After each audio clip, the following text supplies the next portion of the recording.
Vous êtes-vous déjà demandé quels secrets les gens cachent derrière leurs gestes et expressions? Préparez-vous, car dans cette vidéo, nous révélerons 23 astuces psychologiques qui vous permettront de lire instantanément toute personne. Du langage corporel aux détails subtils qui révèlent bien plus que les mots, cette vidéo vous ouvrira les portes d'un niveau de compréhension qui changera votre façon d'interagir avec le monde qui vous entoure. Avant de plonger, assurons-nous que cette sagesse atteigne le plus grand nombre possible. Cliquez sur le bouton « J'aime » et activez la cloche des notifications. Cela indique à YouTube que vous trouvez de la valeur dans ce que nous partageons. Maintenant, commençons ensemble ce voyage transformateur. Êtes-vous prêts? Numéro 1. Contact visuel. Le contact visuel est un outil puissant pour comprendre quelqu'un instantanément. On dit que les yeux sont les fenêtres de l'âme, et ce n'est pas pour rien. Mais avez-vous déjà remarqué qu'une personne ne peut pas détacher son regard de vous? Cela pourrait indiquer un intérêt romantique ou une forte connexion émotionnelle. D'un autre côté, si vous essayez d'établir un contact visuel et que l'autre personne évite vos yeux, il est possible qu'elle soit nerveuse ou qu'elle ait quelque chose à cacher. Dans le stoïcisme, le contact visuel a également une signification profonde. Les stoïciens, comme Sénèque, valorisaient l'honnêteté et la vertu dans toutes les interactions humaines. Maintenir un regard ferme et direct était considéré comme un signe d'intégrité et de confiance en soi. Ainsi, en observant le contact visuel de quelqu'un, vous pouvez également évaluer son alignement avec les principes stoïciens d'honnêteté et de vertu.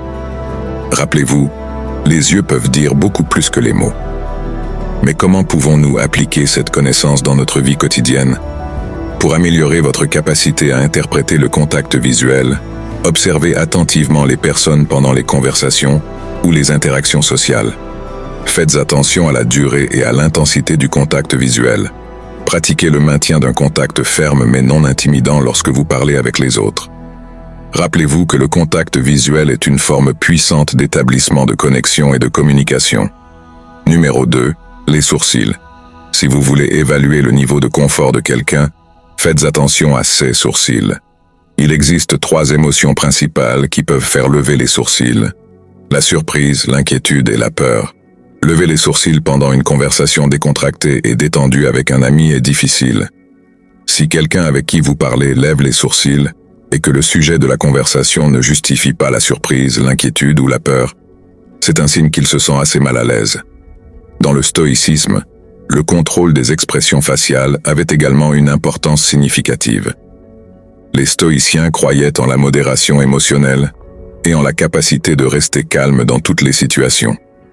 Ainsi, en observant les sourcils de quelqu'un, vous pouvez également évaluer sa capacité à contrôler ses émotions et à rester serein dans des circonstances difficiles.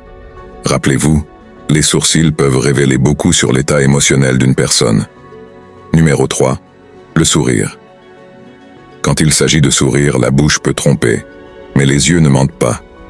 Les sourires authentiques atteignent les yeux, créant des rides dans la peau autour d'eux. Cependant, les gens sourient souvent pour cacher leurs véritables pensées et sentiments.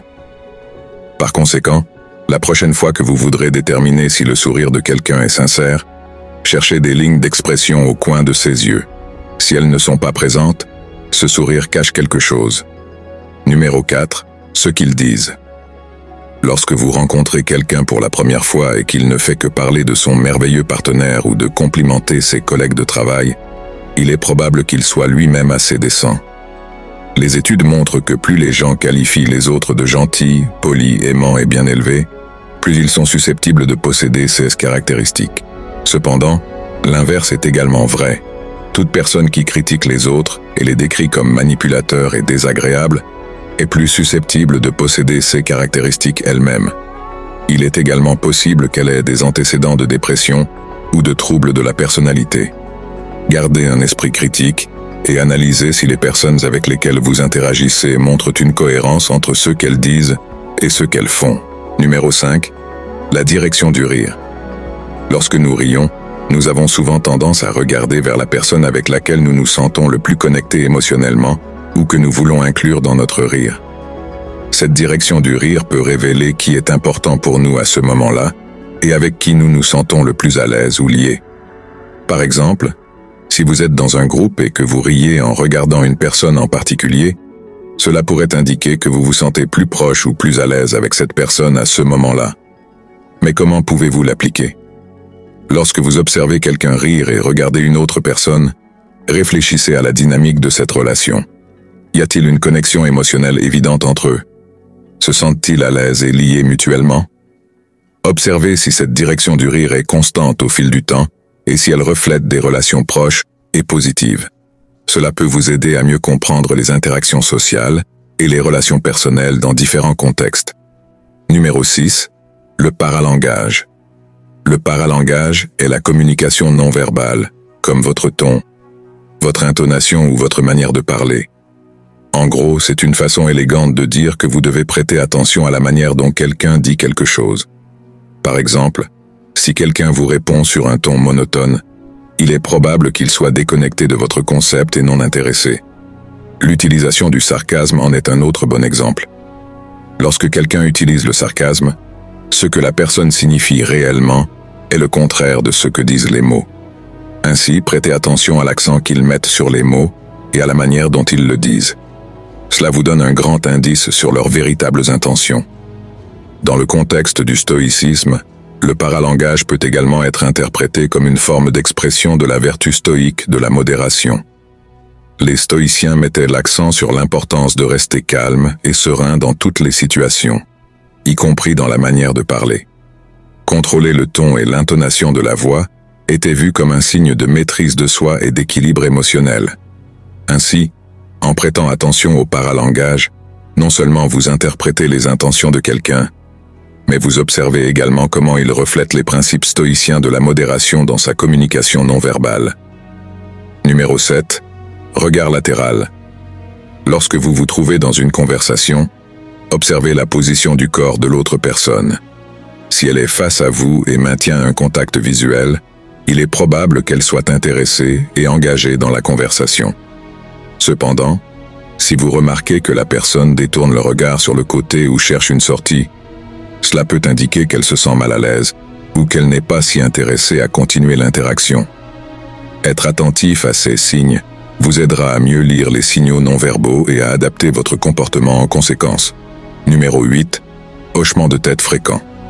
Le hochement de tête est généralement un signe d'accord, mais le hochement de tête exagéré peut indiquer une anxiété à l'idée d'obtenir l'approbation. Lorsque vous dites quelque chose à quelqu'un et qu'il hoche la tête de manière excessive, cela signifie qu'il est préoccupé par ce que vous pensez de lui ou qu'il doute de sa capacité à suivre vos instructions. D'un autre côté, le hochement de tête fréquent pourrait également être des gestes inconscients qui sont des signes pour que l'autre personne se dépêche, comme lorsque quelqu'un continue de regarder sa montre ou de tripoter les clés de sa voiture. Le hochement de tête fréquent peut également être interprété comme une forme de recherche de validation externe. Dans le contexte du stoïcisme, cette recherche excessive d'approbation peut être en conflit avec le principe de la vertu stoïque de l'indépendance intérieure. Les stoïciens mettaient l'accent sur l'importance de trouver la paix et la tranquillité en soi, plutôt que de dépendre de l'approbation extérieure. Ainsi, en observant le hochement de tête fréquent, vous pouvez également réfléchir à la façon dont cela reflète la relation de quelqu'un avec son propre sens de la valeur et de l'estime de soi. Numéro 9. Menton et mâchoire. Lorsque quelqu'un essaie de prendre une décision, il a tendance à se frotter le menton. Il peut regarder vers le haut, vers le bas ou sur le côté. C'est un signe certain qu'il réfléchit profondément. Une mâchoire serrée est un signe de stress, indépendamment de ce que la personne dit. Cela indique un niveau considérable d'inconfort. La conversation peut se diriger vers quelque chose qui les préoccupe, ou leur esprit peut être ailleurs et se concentrer sur quelque chose qui les stresse. En observant ces gestes, vous pouvez ajuster votre approche et gérer la situation de manière plus compatissante. Si vous remarquez que quelqu'un se frotte le menton, donnez-lui du temps pour réfléchir et ne le pressez pas pour obtenir une réponse immédiate. Si sa mâchoire est tendue, envisagez d'adopter une approche plus douce et compréhensive dans la conversation pour aider à soulager son stress. Numéro 10. La posture. La façon dont quelqu'un se tient peut vous donner des indications sur sa confiance en lui. Par exemple, si quelqu'un marche droit, les épaules en arrière et le regard vers l'avant, cela indique qu'il se sent bien dans sa peau et qu'il a confiance en lui. Cependant, Si quelqu'un est voûté et regarde le sol en marchant, cela donne une impression très différente. Cela ne signifie pas nécessairement qu'il a une faible estime de soi, mais c'est le message qu'il transmet. Du point de vue du stoïcisme, la façon dont nous nous tenons peut refléter notre attitude face à la vie et notre capacité à affronter les défis avec sérénité et confiance. Les stoïciens valorisèrent la vertu de la force et de la confiance en soi dans toutes les situations.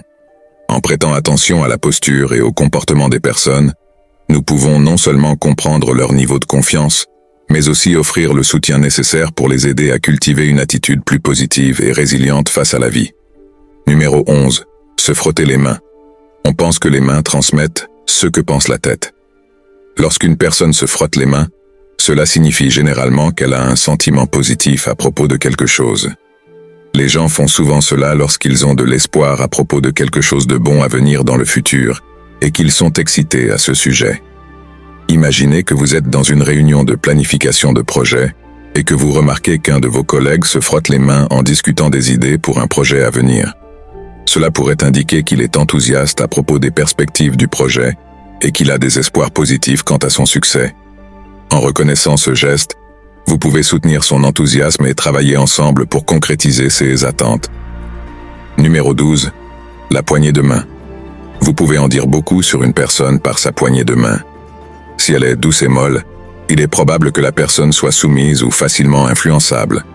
Si elle est trop forte et écrasante, il est possible que ce soit une personne dominante. La durée est également importante. Trop longue, c'est étrange, mais trop courte pourrait indiquer un conflit. Il est possible que la personne ne veuille pas établir une connexion profonde avec vous, mais cela pourrait également signifier qu'elle n'a pas beaucoup de temps. Rappelez-vous qu'il est important de maintenir le contact visuel pendant la poignée de main et d'éviter de serrer la main en étant assis, car cela peut transmettre une sensation de passivité ou de manque d'engagement. Numéro 13. Les chaussures. Les chaussures d'une personne peuvent en dire beaucoup sur sa personnalité. Apparemment, nous émettons tous des jugements sur les chaussures des autres, mais les études montrent qu'ils sont assez précis.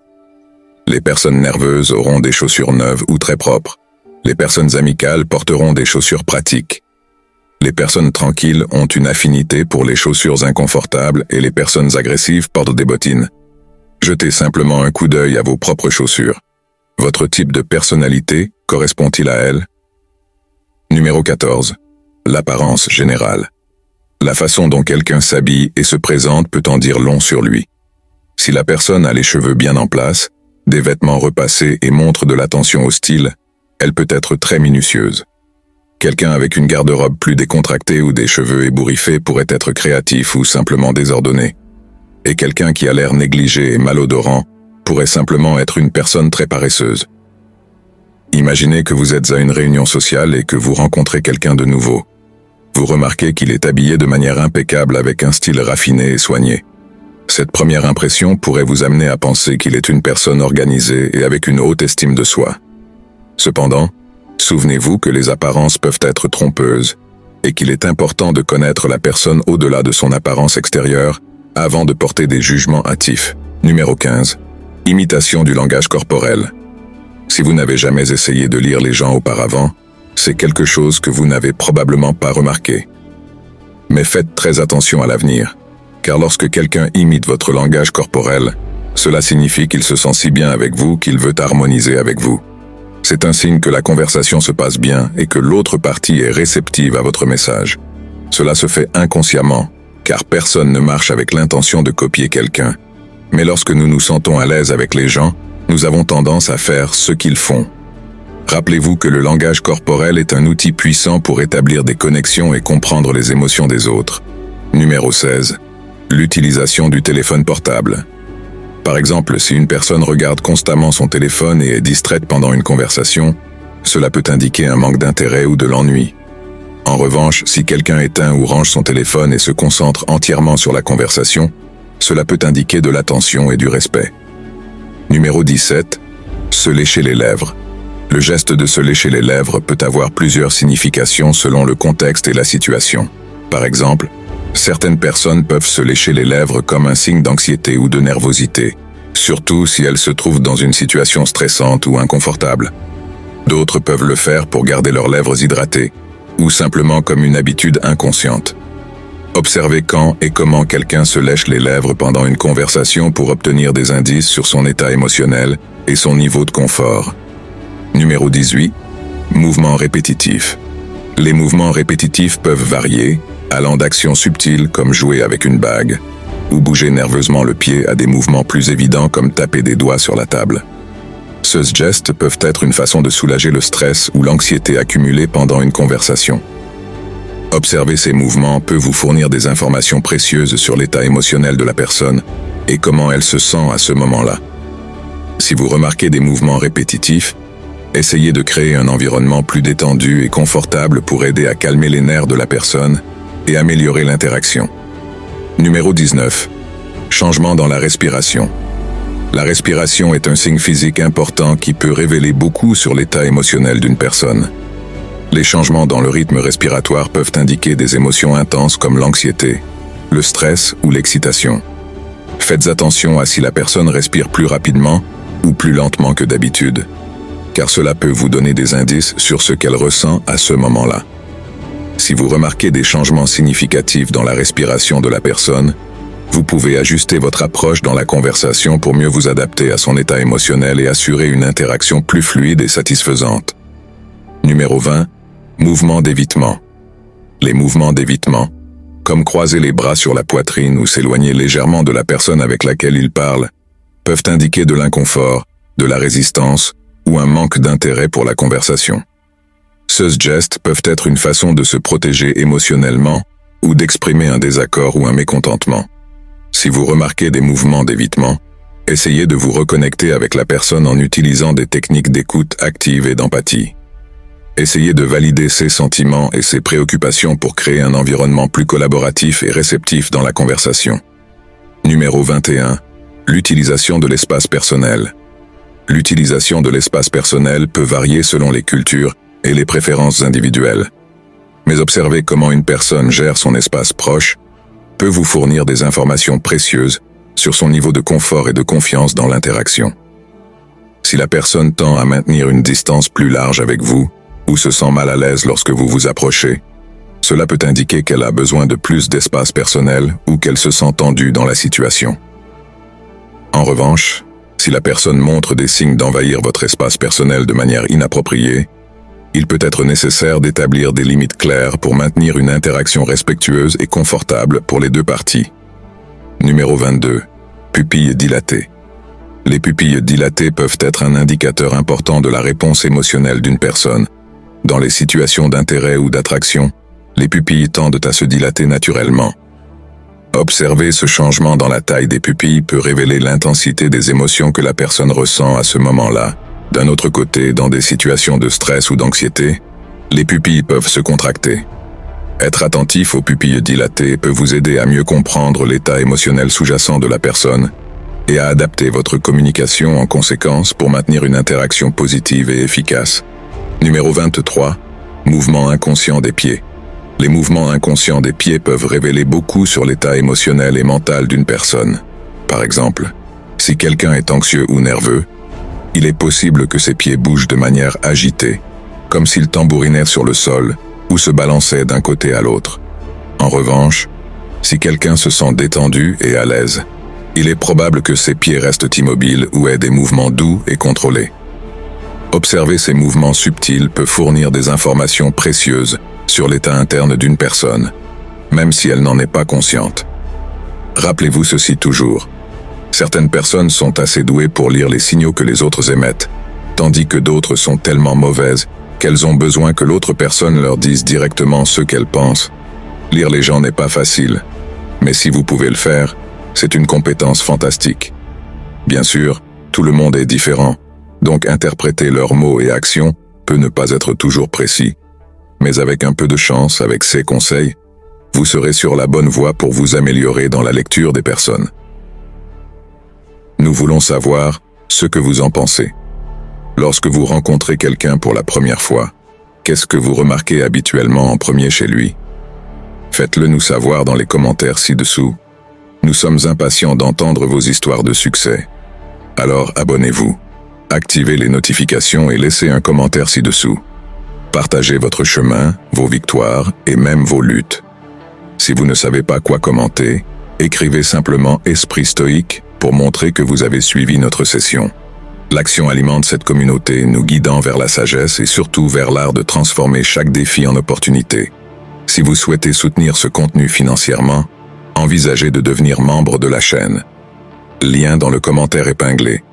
Je vous laisse 2 autres vidéos ici pour continuer à apprendre pour votre développement personnel. Merci et à la prochaine.